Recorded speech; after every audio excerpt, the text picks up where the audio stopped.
ആത്മാക്കളെ സ്വർഗത്തിനായി നേടുന്നവർക്കെതിരെ പിശാച് ആക്രമണ ഉദ്യമങ്ങൾ നടത്തുമെന്നത് സത്യമാണോ?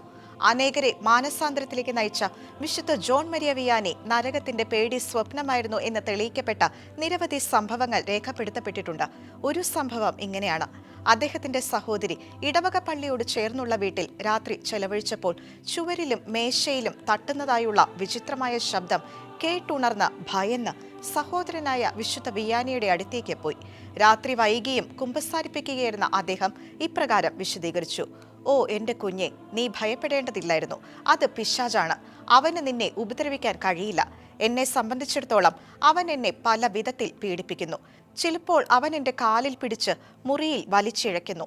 കാരണം ഞാൻ ആത്മാക്കളെ നല്ല ദൈവത്തിലേക്ക് മാനസാന്തരപ്പെടുത്തുന്നു."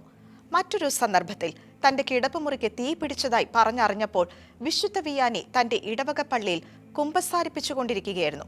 അദ്ദേഹത്തിന്റെ പ്രതികരണം ഇങ്ങനെയായിരുന്നു: "പിശാച് വളരെ ദേഷ്യത്തിലാണ്. പക്ഷിയെ പിടിക്കാൻ കഴിയാത്തതിനാൽ അവൻ പക്ഷിക്കൂടിന് തീയിട്ടു. അതൊരു നല്ല സൂചനയാണ്. ഇന്ന് നമുക്ക് ധാരാളം പാപികളെ മാനസാന്തരപ്പെടുത്താൻ കഴിയും." എത്ര അവിശ്വസനീയമായ വിശ്വാസം!